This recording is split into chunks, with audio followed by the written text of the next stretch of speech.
always do everything in the best way you can. If you really want to go for some goal, like, it doesn't matter if you win or lose, but always try to do it in the best interest for yourself. And also that after the career, you can say, you know what, I tried everything what I could. I feel like the worst feeling would be like, I could have done better, like why I didn't work hard when I was XY years old. To have no regrets and to really feel like you maxed out what you could. Welcome to Tennis Insider Club. I am Borja Durán, and together with my partner, Caroline Garcia, here is where tennis stories and life conversations intersect. Join us as we uncover the untold personal journeys of the icons of the court. I hope you will enjoy this conversation. For me, it was a real privilege. Before beginning, don't forget to subscribe to our channel so you don't miss our next episodes. Also, it will mean the world to me if you can share this episode with someone you think will enjoy it. Thank you! Before we dive into today's episode, I want to share something that's made a huge difference for me, both physically and mentally. Being on tour, constantly traveling, is not always easy to get all the nutrients and vitamins I need. That's why I started drinking AG1 every day. It's packed with 75 vitamins and minerals, prebiotics, probiotics, and more to help me perform at the highest levels and take care of my body. And honestly, it just makes me feel better. I love starting my day with AG1, and I think you will too. And AG1 is offering new subscribers a free $76 gift when you sign up.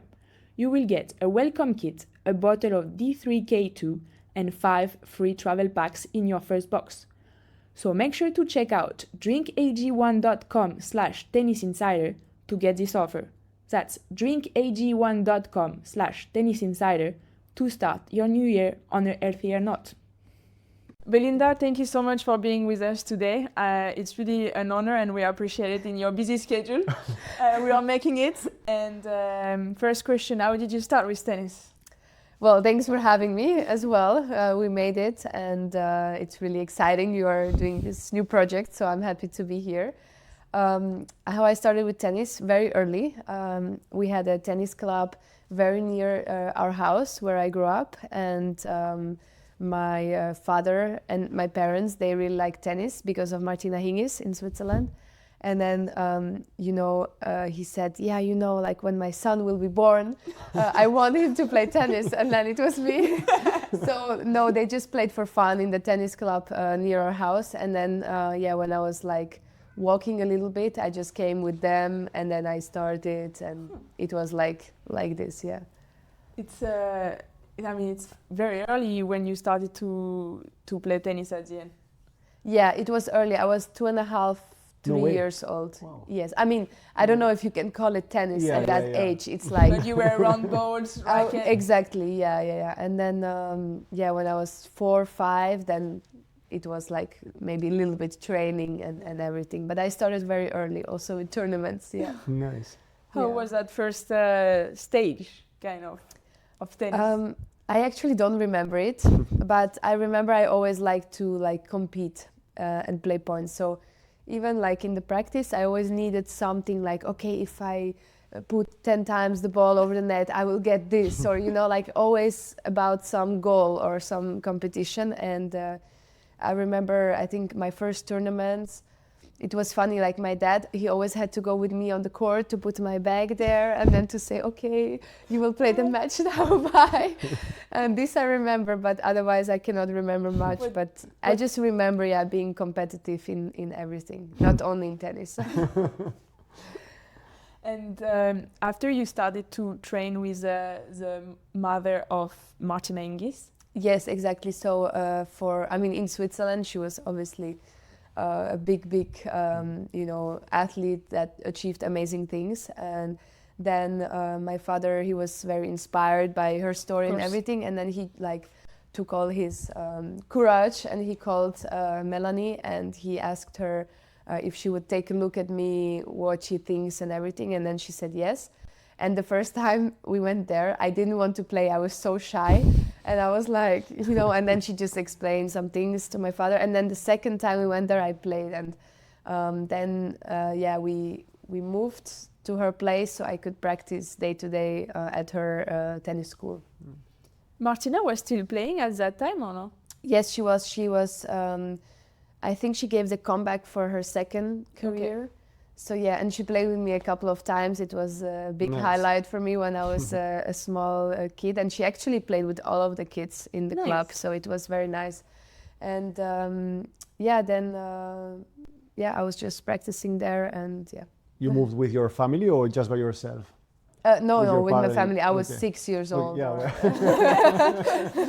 She was very early. Yes, but it was maybe 1 hour from the place that I grew up. Okay, understood. And then I went to the school there in that village, and just day-to-day training there. Yes. Cool. You went to normal school until what age? I went to normal school until I was 16 years old, and maybe had like my first, or 15, 16, where I had my first full year. So I just went to normal school, but my school helped me so much. They were so flexible, like with, giving me a little bit of a adjusted program. Like I didn't have to do all of the lesson. When I went to the tournament, then they gave me stuff with me, and then the teacher, sometimes he coached me like one-to-one. And then after I finished, they actually, in that school, they made a class for like talents with sports and music, and just kids that are doing. Yeah, it's really nice awesome thing to hear that also. Yeah. Yeah, because obviously, like in sport or in tennis, like you need to train early, but it's good when you go back home to have that. I agree. With other kids and just be a kid. For me, it was, also for my parents, it was important. Like I don't have homeschool, I don't have private school. Okay. For them, it was important to stay as normal as possible and to be like within, all my friends that I grew up with, and just go to school. Then obviously with 15, 16, I really had no chance to, do school even more, because it was really my first year on the tour, and you know how it is, you're never home. So, but at least until then, I kind of did it, and I really enjoyed school a lot. So, because at 15, 16, you were already on the tour playing the big ones. And like you. Yeah. And you know what? I have a big memory of you when you were playing also the main draw of Roland Garros. You played Maria Sharapova. Yes. You was up. And then you also played the juniors. Yes. And then I was like, wow, like who is this? Like she's so good. And that was a long time ago. Yeah. I don't know if that much helped me or not. Yeah, sometimes I also wish everything would happen a little bit later. Yes. But then I also think it's good because so much experience already in a younger age, I feel. And I feel like everything helped us to be where we are today. So and I think at the end it's part of the experience, it's part of your career, and but it's funny that you remember. Yes, yes. I even remember the outfit you had. You had like a purple. It was so nice. Yes, it was so nice. Yes, like a purple skirt and purple and black. Yes. Black headband. Yes. And your signature headband. Yellow. She was wearing yellow. Yes, she had the yellow dress. I remember that too. Memory. But it's crazy how I always remember like key moments of tennis history because of the outfits. I know, it's so weird. But I love it. I love tennis fashion. It's part of it. It's always nice with tennis also. And after, when you were doing very well in the junior and already starting on the pro level, and being from Switzerland, I've been trained by Martina Hingis' mother. How was the pressure to deal with? It was a lot because I always felt like in Switzerland, people are, for tennis, they're very spoiled. So like, it's true. If you don't win a Grand Slam, like, did you even play, So obviously it's very nice, but like so many great tennis players like Martina Hingis, Roger Federer, Petty Schnieder, Stan Wawrinka, just one after another, in such a small country.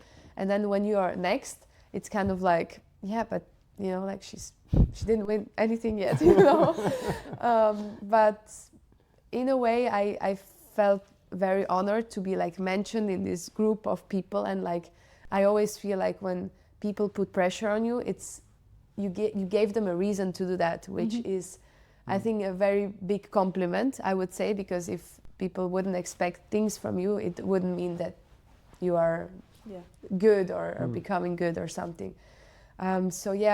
with the Grand Slams, I kind of, the juniors, I was very like excited to be there and everything was very new. So in the start, I didn't feel the pressure at all. But then when I was like 18, 19, and I had to confirm some of the good years I had before, then I felt it a little bit. And also a little bit to be like in the public and everything can say anything about you and judging you and everything. I don't think like an 18, 19-year-old quite understands or can put the pressure aside. So yeah, it was in a good way and in a bad way, I would say. And did you try to work specifically on it at that age, or? At that age, no, because I didn't really know what was happening. And then I just feel like I kind of, and then I had like these injuries where I had like one injury led to another injury and I was out for quite a bit. And I feel like that almost helped me a little bit to understand why I play tennis, that I like to play tennis. Before I'd almost felt like I had to be there. I was anxious on the court, like trying not to lose. And then when I had these injuries, I was just really happy to be back. It gave me a whole new perspective. And I almost feel like my body, it was a way to protect myself, you know? My body kind of reacted to my mind a little bit and maybe protect myself with getting injured. I really believe that's possible also like with the mental. And then, I think from then on, I learned a lot. So then I felt like I was 22, 23, and I was really mature and understood what was happening. And from then on, I think I enjoyed tennis much more. Do you think like your goals change after these injuries? Like maybe like you stop being less obsessed about maybe winning the slam or? No. So goals are still the same? And, yes. Okay. Yes, I was still, I think that changed now. I think I was still very obsessed, maybe a little bit less, like more in a good way. I was working hard and everything, but I feel like I'm very much a perfectionist and trying to put a lot of pressure on myself because I'm like, I know what I'm practicing, I know the work I'm putting in, so why now in the match I kind of do this mistake? And and I felt like sometimes I ruined matches myself, like it was me against me. And then sometimes I just like self-sabotage, I would say. We all do sometimes. We all do a little self-sabotaging at some point, break point up, break point down. Yeah, I mean, tennis is a psycho sport, first of all. Like, who invented the scoring system was definitely a psycho. Yes. Yes. But I just really was my biggest critic, I would say. I would never say that I was good enough for doing this, or always wanted to do everything very perfect. And sometimes it was not very good. But I still have these big goals and everything, but now I think it's just different. Yeah. And I mean, we share a bit the same path. We have been coached by our dad for many years. How did you live those moments and those years? Yeah, I think now, like thinking back out of all of it, I would say that my dad always did like what he knew best in this moment.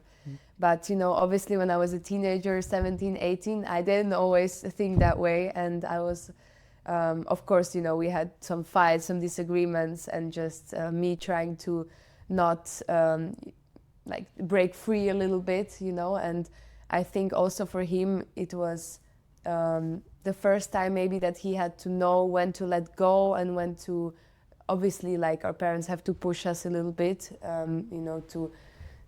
to help us to be where we are, but obviously they also don't know exactly when to push and when to let go. So I think now later I realized for sure he meant always very good.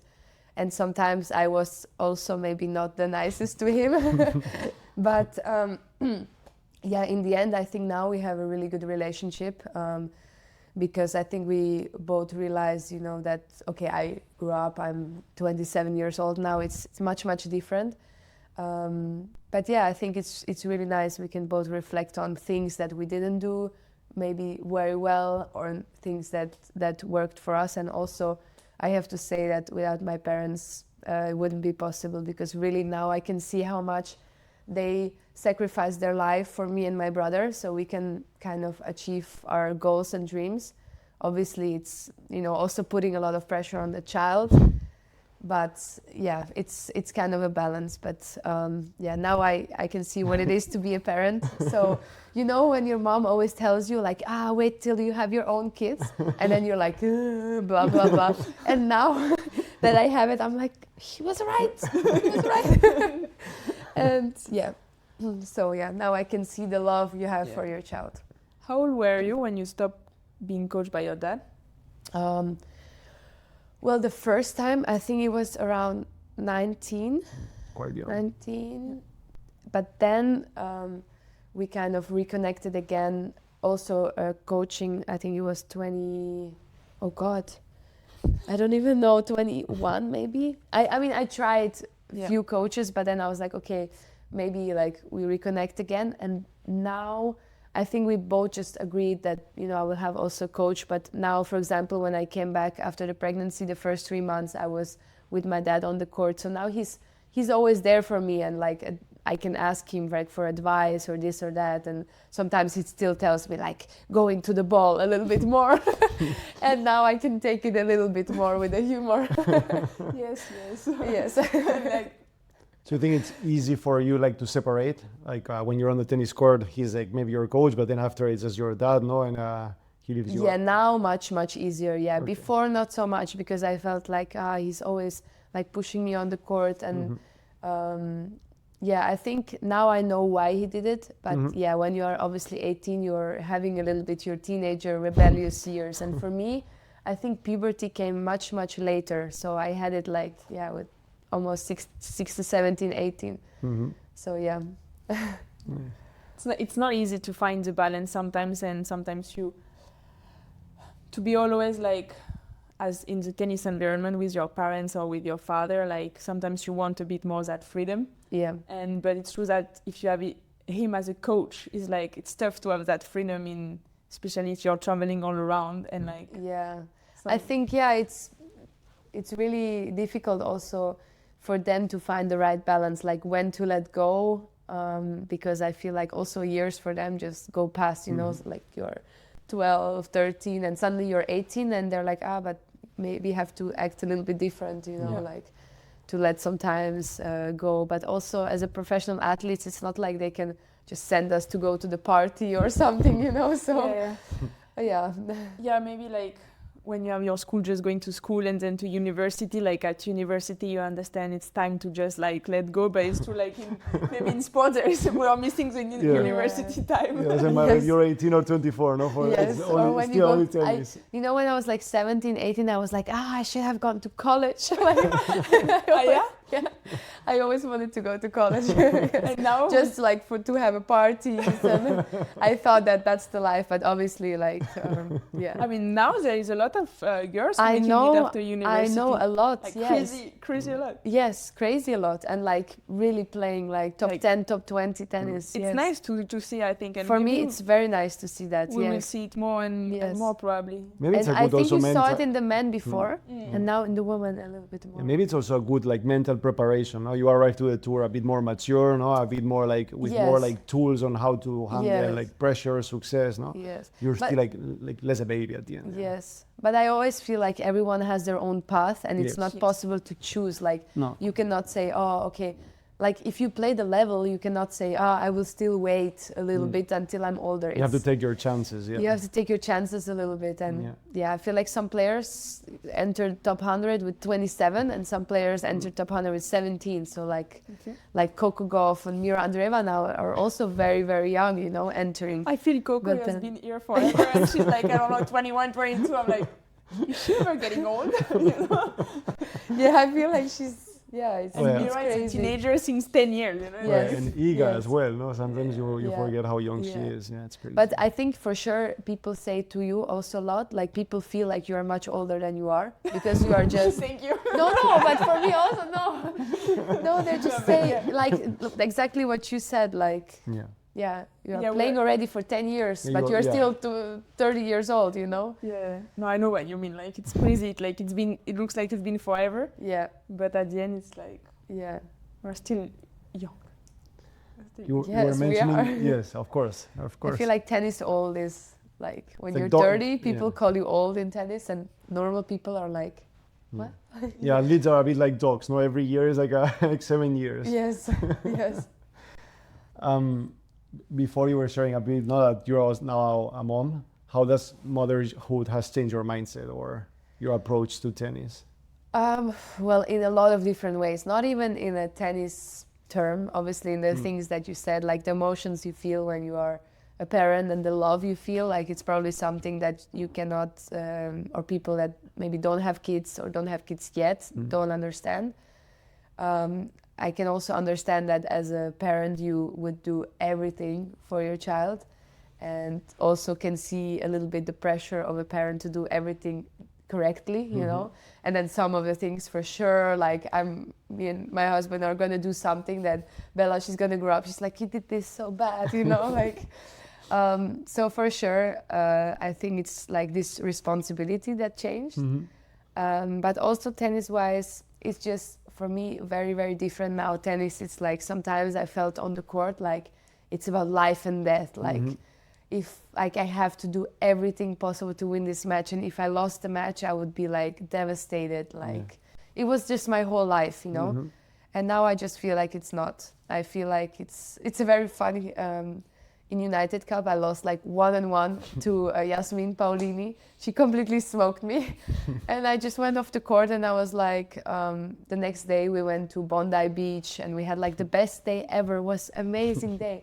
And I said, you know, it's so weird. Before Bella, like I would be devastated in my room, thinking about the match, thinking of what I would have done different. Which is not helping at the end, right? No, it's not. And then I just had the best day ever. And then I went back to the practice court. We were working on stuff. It doesn't mean that I don't care about tennis, but it just means that I can separate so much more work, tennis, work, and private life. Yeah, because like also you say, okay, next day you were off, which most of the time happen even if you played a good match, bad match. Yes. And then when you go back on court, if you have that mindset or just like, okay, it's done, I analyze and then I move on, you're able to work better. Because when you are in the mood of what should I have done, I could have done that better, the next practice is like, you are doubting yourself so much. And you spend time on court, you are on the court, but your mind is somewhere else. Most of the time your game is terrible, you're so mad to everyone. And even during competition, I guess, no? Like if after every loss, like things hurt so much, when you have to play, you're so tired because you don't want to. Like... I think emotionally it's also draining. Yes. Like for me, like the emotions that are always up and down in tennis, if you want or not, like not even after a win or loss, it's after every point.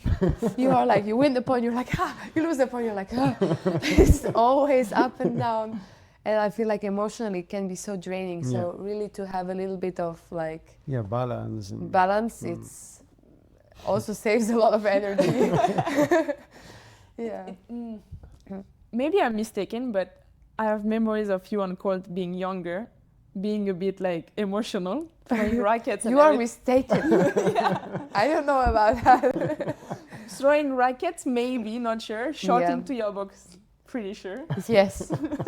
Yes, it was very intense, and I was always like that a little bit, and I feel like sometimes my dad would even use this, because sometimes I would kick myself like in the butt, and it would help me to play better. So when I was like a junior and I was a little bit like this, he's like, I don't know, like for sure, like you will lose this match, like, and then I was like, what he said? And I tried harder, you know, and then obviously didn't translate well to the pros. And I was very emotional, and I never, you know, was like disrespecting anyone or like kind of doing it towards someone. It was always like towards me, you know, and I was like not trying. Sometimes I lost control of my emotions and I would like go down the spiral. But sometimes it would help me to like get mad and like win some matches. But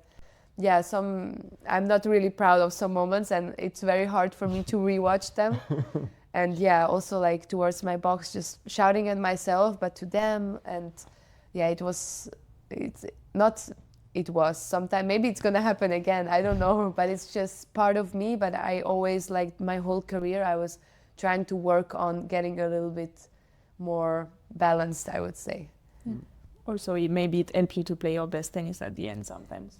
I think some matches for sure, like undoubtedly, when sometimes I would feel flat or something, I could kind of like provoke myself for a better result. But obviously it's not the way. Like if you see the best players, rarely it happens that, you know, they lose their emotions. And Now you feel way different on that side?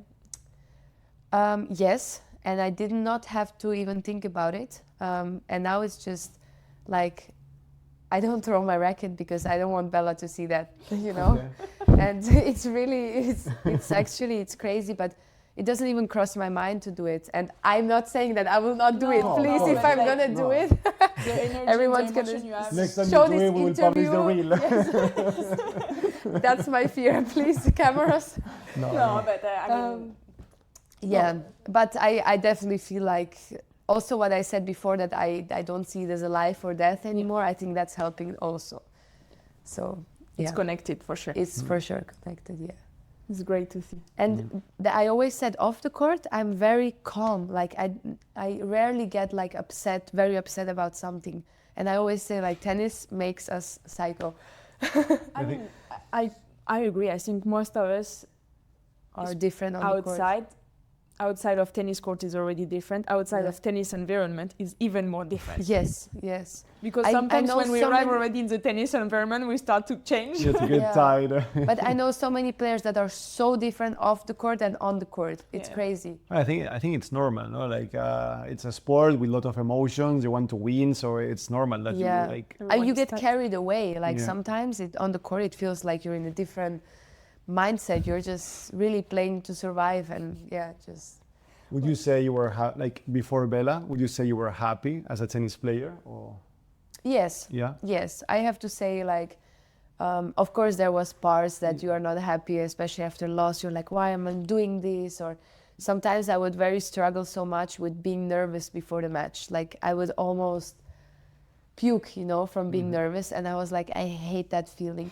But then, like, when you play the match and you win the match, you're like, it's such an amazing feling. It's almost like a love and hate relationship, like an addiction. But I never would say that I regretted my life, because I feel like I can be very happy, like having the opportunity, like to do what I do, and also like, I really think it's like tennis. It's not only like playing tennis, but it's opening you so many doors to different opportunities, and also like to travel so much, to see places that really some people your age would dream of, you know, seeing. And obviously in every job there's good parts and there's bad parts, but I would never say that we have a bad life or that someone should feel sorry for me or something. I really always believe that I'm very happy and satisfied to do what I do. Nice. In the end.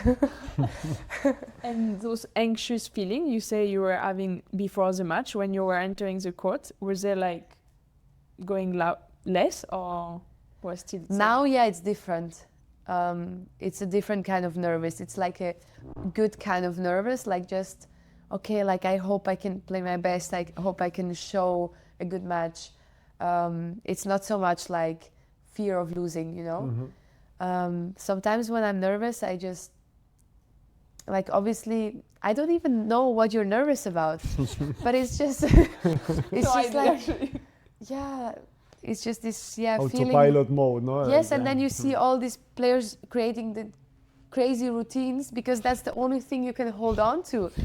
It's like sometimes you go to the court and you have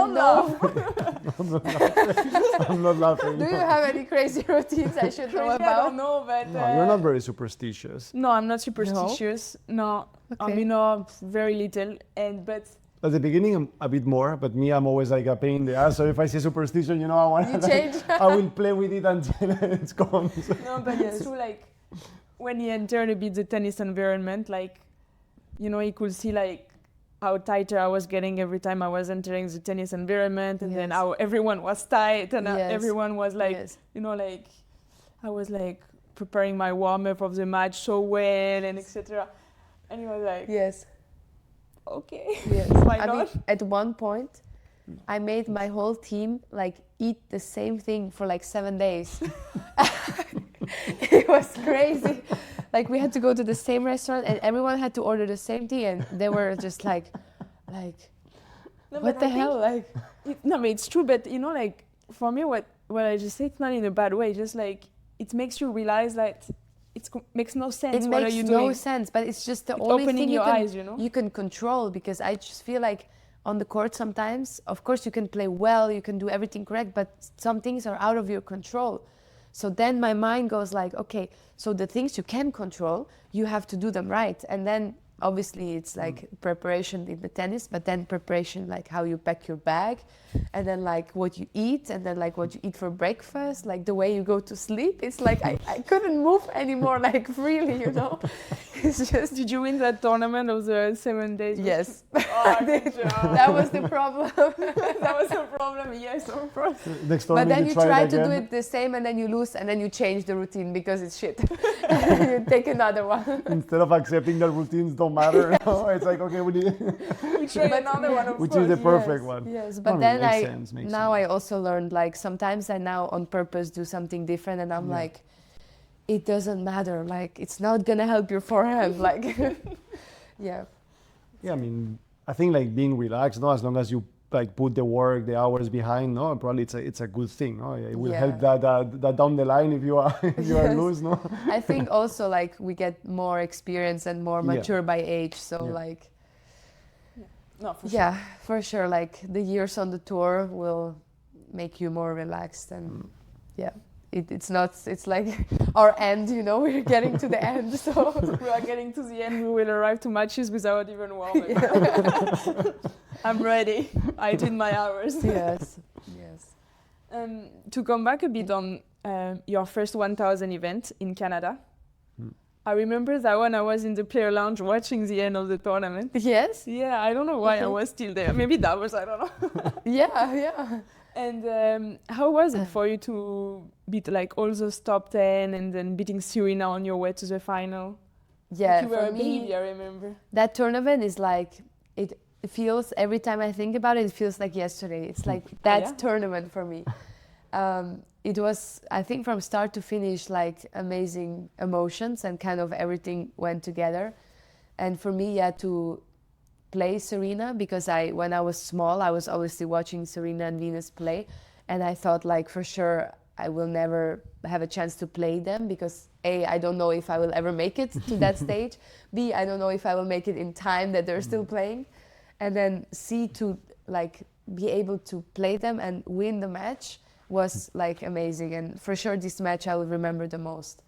And then also in the finals was very nice, and I had like big emotions, and it was like kind of like the tournament where you are like, wow, I'm so happy I did all this work when I was a child, and it finally paid off, and you're kind of living the dream you always dream about. And for me, this is like a sentence I try to repeat to myself, like sometimes when it's not going well and you're like, I'm not happy like with the way I'm playing. I'm always like, remember when you were so little and you would be so happy right now where you are, and then you should be grateful for just playing these kind of tournaments, like playing Grand Slams. Doesn't matter if you lose first round, second round, like. Yeah, as a kid, you just wanted to play. You didn't. Yeah, Yes, you would have dreamed to be at the end of and having the trophy, but you wanted to. And play. Also, how many other tennis players want to change place with you? You know, and sometimes we are not happy because we are 21 and not 19 in the ranking. You know, like it's that was the advice Darren Cahill on the episode was giving to younger players, like keep the joy.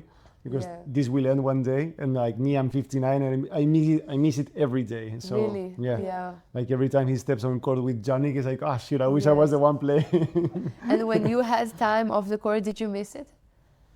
I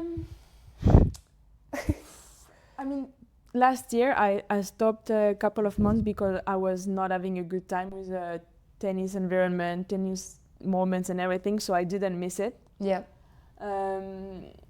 Earl- So why did you come back? because I wanted to do it a different way, and I wanted to, I didn't want it to stop with that, kind of feeling of I hate tennis on that moment. Okay. So I wanted to try to do different things because at those moments also, like, I stepped back and then I realized it was not really like tennis that I hated. Yeah. Because we went a couple of times to play, just like to have fun. Okay. And I was like, like doing like this, it's okay, it's fine. I can do that. When she plays For when me, someone's terrible like me and she wins easy, No, but Okay. like I saw something else, Yeah. and I wanted to be able to work on that kind of relation around tennis. Okay.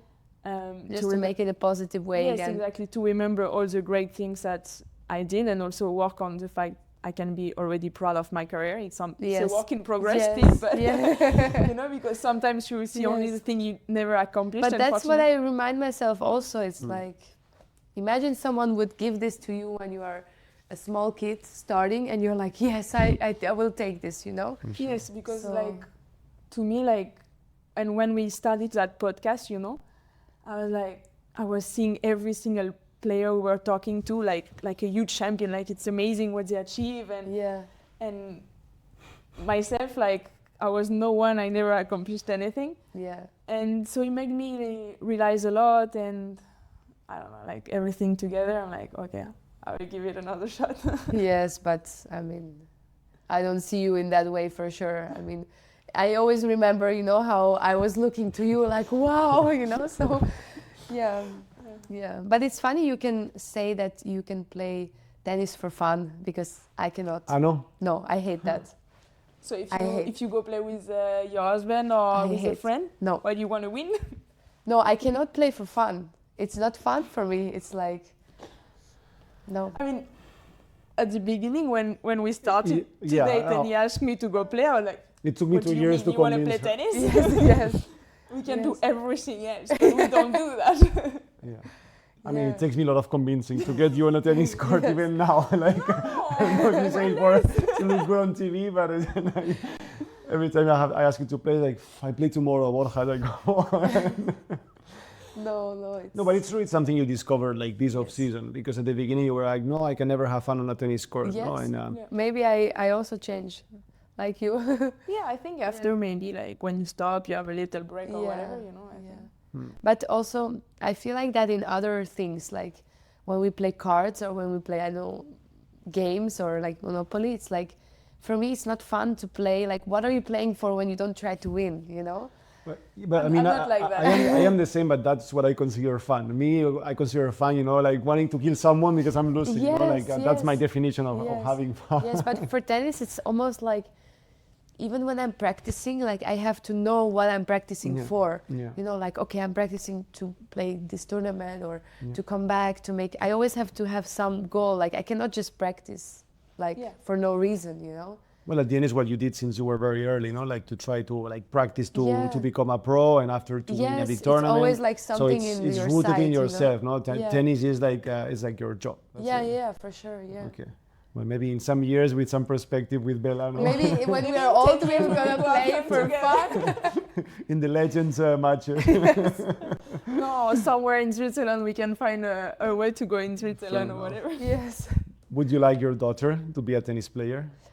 I am thinking about it. Okay. Like every day, this question, it's like, it's in my mind. But I would for sure would be happy if she knows how to play. Yeah. But I don't really want to now do everything so she becomes just a tennis player. I want her to do sports because I feel like sports is a great life school as well. Like it teaches you so many things, like really like discipline, resilience, like to not give up, to always improve, like so many things that also it taught me. And in any sport, I think that happens. So for sure, I want her to do something, and I think it's almost unavoidable that she will start to play tennis, because now the first years of her life she will Of course. travel with us on the tournament, which she will see just tennis. So I would be happy for sure if she plays, but I don't necessarily need her to play like professionally. Yeah, exactly. I think one thing is the virtue of playing sports, no? And another is like leading your kid into like you have to be a pro, right? Exactly. Yeah. So that's for sure not. If she wants to, then I will, pay every way that she wants. I will try my best to make it come true for her. But yeah, I am thinking about it, because I'm also thinking about all the great things that tennis gives you, but then all the difficult things that I don't know if I want to go through again, I don't want to go to under 12 tournament in Egypt and do all the road again, because I know like how tough was the road, and for sure. It's like now we are on the tournaments that are actually like the goal and are fun, but I feel like the road, like juniors and then challengers and then everything, I felt like that was so tough. Yeah, the process is not an easy one, and there is a lot of interrogation point on the way. And you really make it, but what is really make it? Like if you just enter 100, it's neither the super life that you have dreamed of. So Yes. No, I think it's important that it comes from her, no? Like it's a natural process that she's For sure, talented, she enjoys, and then that's the I outcome. really want to teach her the values that sport gives you, for sure, 100%. And also Martin, he used to be a football player, so he also knows something about that, and he also doesn't regret one single bit. And even if she wants to do something else than sports, but still I feel like it opens a lot of doors for you, for your life. Yeah.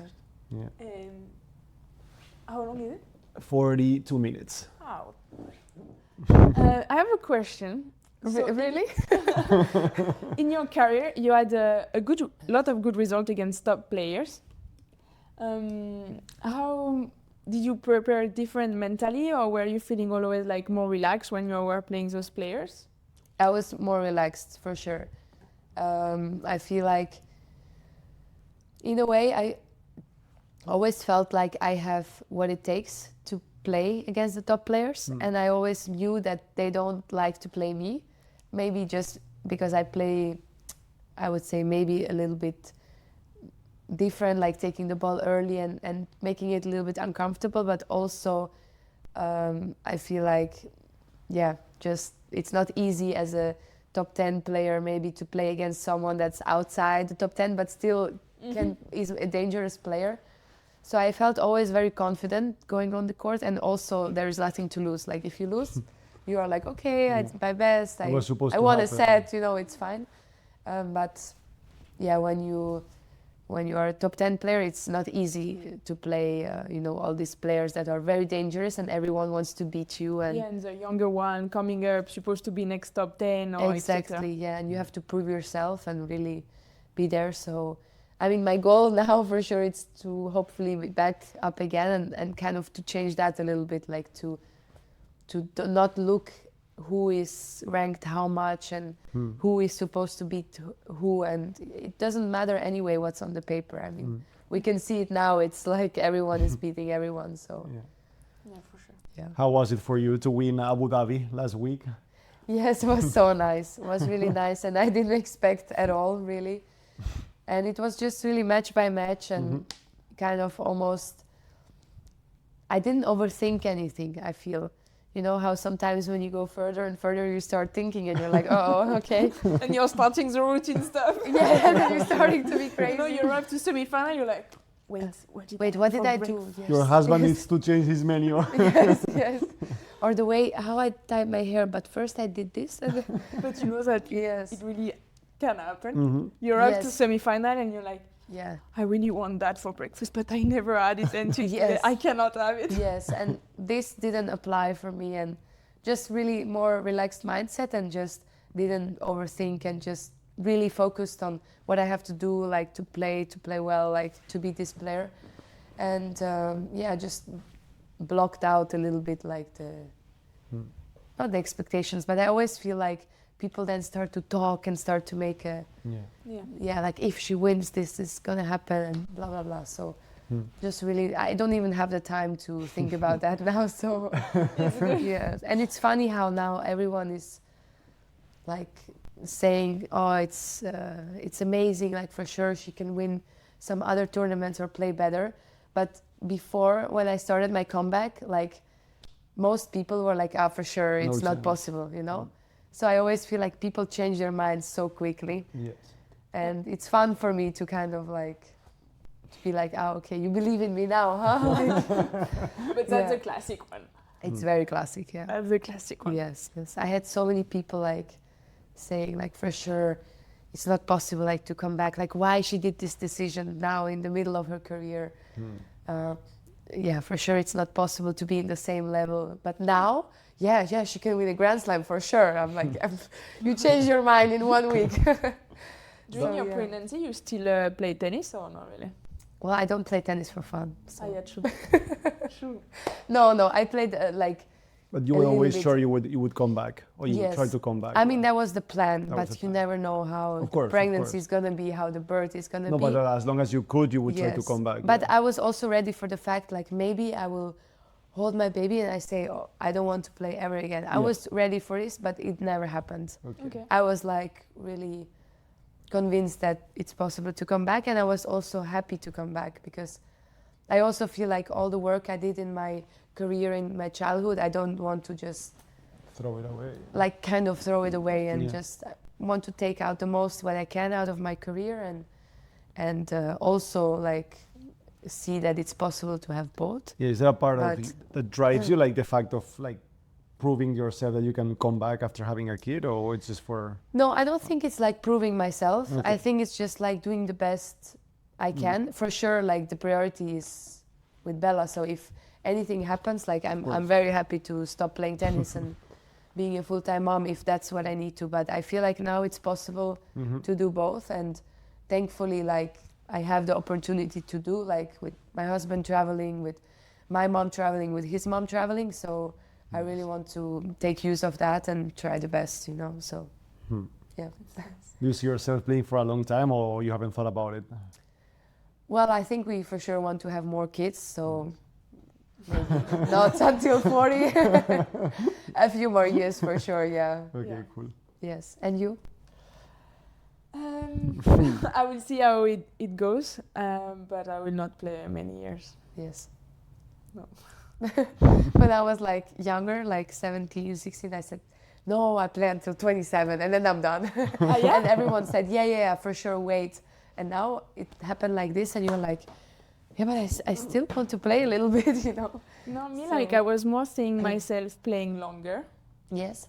And I think in the last 2 years, it changed a lot. Okay. Obviously, like having some complicated time on court, and it affected quite a lot of outside court. Yeah. It changed a lot my perspective, and you know, I took a break.